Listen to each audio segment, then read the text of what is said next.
Devadula project నుంచి 300 రోజులు నీటిని ఎత్తిపోస్తామని గతంలో ఇరిగేషన్ మంత్రి ఉత్తమ్ కుమార్ రెడ్డి గొప్పలు చెప్పారు. కానీ అమలు విషయంలో మాత్రం చేతులెత్తేశారు. 32 రోజులుగా పంపులు బంద్ పెట్టి ఇప్పుడు రైతులను గోసబెడుతున్నారు. దేవాదల విషయంలో తప్పు ఎక్కడ జరిగింది?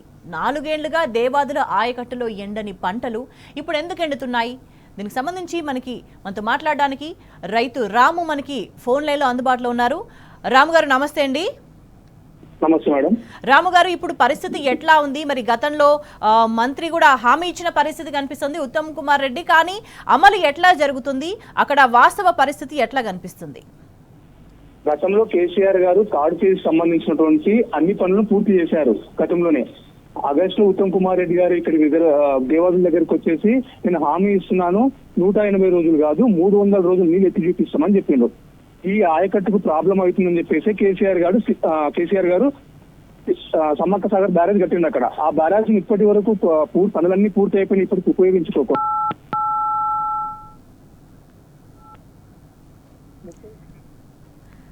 రాము గారు వినిపిస్తుందా మేడం? ఇప్పుడు పంటల పరిస్థితి ఎట్లా ఉంది? మొత్తం ఎండిపోయింది మేడం. ధర్మసాగర్ కానీ, గండిరామారం, బొమ్మకూరు, తపాస్పల్లి రిజర్వాయర్ల పరిధిలో చివరి ఆయకట్టుకు నీళ్ళు అందకుండా దాదాపు ఒక 60 నుంచి 70 వేల ఎకరాలు నీళ్లు ఎండిపోయే పరిస్థితి ఉంది. గతంలో కేసీఆర్ గారు చెరువులను కూడా నింపేవాళ్ళు. 800 చెరువులను నింపేసి దేవాదుల ప్రాజెక్ట్ ద్వారా ఎటువంటి సాగుకు ఇబ్బంది లేకుండా చేసేవారు. ఇప్పుడు పంటలు మొత్తం పొట్ట చేతికొచ్చే సమయానికి మొత్తం ఎండిపోయే పరిస్థితి వచ్చింది. ఈ ప్రభుత్వానికి ఎంత చిత్తశుద్ధి ఉంటే వెంటనే థర్డ్ ఫేజ్ లో ఉన్నటువంటి మోటార్లను ఆన్ చేయాలి, సెకండ్ ఫేజ్ లో ఉన్నటువంటి మోటార్లను కూడా ఆన్ చేసి వెంటనే నీళ్ళు అందిస్తే తప్ప ఆ పంటలు చేతికొచ్చే అవకాశం లేదు. ఈ ప్రభుత్వానికి ఇప్పటికైనా ఉత్తమ్ కుమార్ రెడ్డి గారు ఆలోచన చేయాల్సిన అవసరం ఉంది. ఎందుకు ఈ పంటలు ఎండిపోతున్నాయి, గతంలో ఎందుకు ఎండిపోలేదు? ఈ దేవాదులోనే ఎండిపోవడమే కాకుండా SRSP లో కూడా ఎండిపోతున్నాయి. మనకు సూర్యాపేటలో రోజు వార్తలు వస్తున్నాయి మేడం. సూర్యాపేట నుంచి వస్తున్నాయి, మొత్తం పంటలు ఎండిపోయింది, మాకు కాలువ B85 అయితే నీళ్ళు రావట్లేదు అని చెప్పేసి. సో దీనిపై ఆలోచించాలి. మొత్తం పంటలు ఎండిపోయే పరిస్థితి మేడం ప్రస్తుతం అయితే జరుగుతున్న పరిణామాలన్నీ గమనిస్తే గనక ప్రభుత్వానికి నిజంగా పంటల గురించి పట్టించుకునే సోయి ఉందని ఏమైనా అనిపిస్తుందా మీకు? పంటల గురించి పట్టించుకునే సోయి ఉంటే వాళ్ళు అంచనాలకు మించి ప్రకటన చేయరు మేడం. గతంలో కేసీఆర్ గారు వాళ్ళు ఇస్తున్నటువంటి 40 లక్షల ఎకరాలకు అదనంగానే యాసంగి సాగుకు నీళ్ళు ఇచ్చింది. కానీ ఎటువంటి ప్రకటనలు, పత్రికల ప్రకటనలు మేము 40 లక్షల ఎకరాలకు ఇస్తాం, 30 లక్షల ఎకరాలకు ఇస్తాం ప్రకటనలు ఎప్పుడు కేసీఆర్ గారు చేయలేదు. 10 ఏళ్ళ అధికారం ఉంటాయి. కానీ ఈ పార్టీ చేయలేకున్నా కానీ అసలు నీటిని ఉపయోగించుకోవాలని తెలియలేకుండా కానీ ప్రకటన చేసింది. రైతులు పంటలు వేస్తున్నారు. ప్రతి ఇరిగేషన్ ప్రాజెక్టు కింద ఆయకట్టు అన్ని ఎండిపోతున్నాయి. జూరాల మన కృష్ణా దేశంలో ఎండిపోతున్నాయి, గోదావరి దేశంలో ఎండిపోతున్నాయి. ఇప్పుడు దేవాదుల ఈ ప్రాజెక్టు కూడా మొత్తం ఎండిపోతున్నాయి. చిత్తశుద్ధి ఉంటే ప్రకటన చేయరు, పని చూపిస్తారు. చిత్తశుద్ధి లేక ప్రకటన చేస్తున్నారు వాళ్ళు. అంటే ఇప్పుడు రామ్ గారు, నష్టం తీవ్ర స్థాయిలో ఉండే అవకాశం కనిపిస్తుంది. పంటలు పూర్తి స్థాయిలో ఎండిపోతున్న ఒక దారుణమైన స్థితి కనిపిస్తుంది. ఇప్పటికైనా సరే ప్రభుత్వం మరి మోటార్లు ఆన్ చేసి నీళ్లు ఇచ్చే పరిస్థితులు కనిపిస్తున్నాయా? కనిపించడం లేదు మేడం. 16 తారీఖు నాడు ముఖ్యమంత్రి గారు కేసీఆర్ గారు పూర్తి చేసినటువంటి పంపోజ్ ఆన్ చేస్తా అని చెప్తున్నారు. కానీ అది ఆన్ చేసే లోపే పంటలు ఎండిపోయే పరిస్థితి ఉంది. వాళ్ళకి చెల్లించాల్సినటువంటి 7 కోట్లు చెల్లించిన తర్వాత వాళ్ళు రావాలి, ఇక్కడికి వచ్చి ఆ పంప్ హౌస్ ఆన్ చేసుకోవాలి. అంతకు ముందే బొమ్మకూరు కానీ మిగతా రిజర్వాయర్లకు నీటిని విడుదల చేయాలా? విడుదల చేసే పరిస్థితి లేదు. నీళ్లు లేకపోతే పరిస్థితి లేదు. మన దేవాదుల దగ్గర పంపింగ్ చేసుకోవడానికి నీళ్లు ఉన్నాయి కాబట్టి ప్రభుత్వం చేయాలని చెప్పేసి విజ్ఞప్తి చేస్తున్నాం. ఈ రైతాంగంతా ఆందోళన చెందుతున్నాం మేమంతా ఇక్కడ. రాము గారు, మీ ప్రాంతంలో ఉన్న రైతులే కాదు రాష్ట్ర వ్యాప్తంగా ఉన్న రైతులకు కూడా ఒకే ఒక ప్రశ్న వస్తుంది.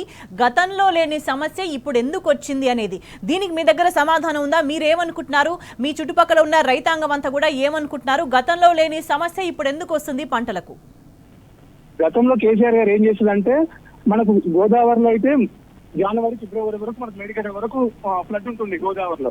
కృష్ణాలో మనకు డిసెంబర్ వరకు ఫ్లడ్ ఉన్నా కానీ వెంటనే చెరువులు అయిపోయినాకనే చెరువులు సగం ఖాళీ అయిపోయినప్పుడు వెంటనే మట్టలు చూపించే విధంగా చెరువులు నింపేవాళ్ళు.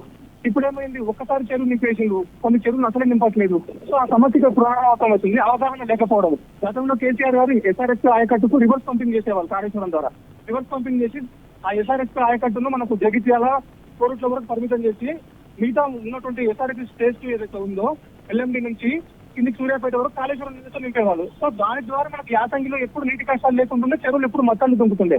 ఈ ప్రభుత్వానికి అది తెలియలేక నీళ్ళు ఎప్పుడు నింపుకోవాలి, చెరువులు నింపుకోవాలి, ఎప్పుడు ఆగిపోతున్నాయి, ఫ్లడ్ ఎప్పుడు వస్తుందని మానిటరింగ్ చేసి తెలియలేక దాన్ని ఆపేయడంతో ఇప్పుడు ఈ సమస్యకు వచ్చింది. గతంలో కేసీఆర్ గారు ప్రతి నెల మన డిసెంబర్ వరకు ఏ చెరువు నిండింది, ఏ చెరువు లేదు, ఏ చెరువులో నీళ్ళు ఖాళీగా ఉన్నాయని చెప్పేసి ప్రతి చెరువును మానిటర్ చేసేవాళ్ళు.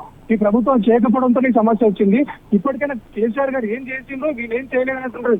కొంచెం ఫోకస్ చేస్తే ఇప్పుడు సమస్య పరిష్కారం అయ్యే అవకాశం ఉంది. రామ్ గారు, ఇంకొక మాట, ముఖ్యమంత్రి ఏం మాట్లాడుతున్నాడంటే ఎండలకు పంటలు ఎండిపోతుంటే నన్ను తిడుతున్నారని కూడా ఆయన మాట్లాడుతున్న పరిస్థితి. దీని గురించి రైతులు ఏమనుకుంటున్నారు? ఎండలు ఇప్పుడు వచ్చినాయి మేడం. ఆయన ఎప్పుడు 1 లక్షల సంవత్సరాల కింద వచ్చిన ఎండలకు సాగు చెప్తే ప్రభుత్వం ఆయన సమర్థత అంటే మానిటరింగ్ చేసే సమర్థత, దాన్ని ఎట్లా చేయాలి దీన్ని అనేటువంటి ఆయన సమర్థత లేక ఎండల మీద ప్రకృతి మీద నిందలేనటువంటిది ఆశాస్పదం. ఇది పూర్తిగా గతంలో ఎండలు కేసీఆర్ గారు 10 ఏళ్ళు అధికారంలో ఉన్నప్పుడు ఎండలు లేకున్నాయా? అప్పుడు ఎందుకు ఎండ లేదు? అప్పుడు ఎందుకు మత్తలు దుంకిన చెరువులని ఇప్పుడు ఎందుకు మత్తలు దుంకట్లేదు? ఎవరు అసమర్థత ఇది? 100% ప్రభుత్వ అసమర్థతనే. రేవంత్ రెడ్డి గారు, ఉత్తమ్ కుమార్ రెడ్డి గారి అసమర్థత వల్లనే ఈ రోజు చెరువులు ఎండుతున్నాయి, పంటలు ఎండిపోతున్నాయి. రిజర్వ్ ఆఖరికి ఎల్ఎంపీ కానీ శ్రీరామ్ సాగర్ ప్రాజెక్టు అన్ని రిజర్వేషన్ ఎండిపోయే పరిస్థితికి వస్తుంది.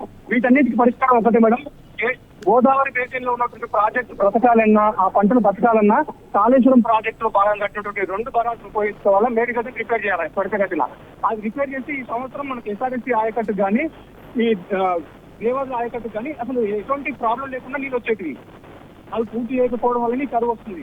రైతులకు అర్థమైపోయింది, రైతులను ఆలోచన చేస్తారు. కానీ మనకు కేసీఆర్ బరాలు కట్టి కాళేశ్వరం ఓపెన్ చేసినప్పుడు ఇప్పుడు పంటలు ఎండిపోలే, వీళ్ళు మంచిగా ఉన్న బరాలను కూడా ఉపయోగించుకోవట్లేదు ఎందుకు అని రైతులు ఆలోచన చేస్తున్నారు. ఆ ఆలోచన ఖచ్చితంగా మరో రైతు ఉద్యమం మొదలై ఈ ప్రభుత్వం బుద్ధొచ్చి వీళ్ళు ఉపయోగించిన రోజులు వస్తుంది మేడం.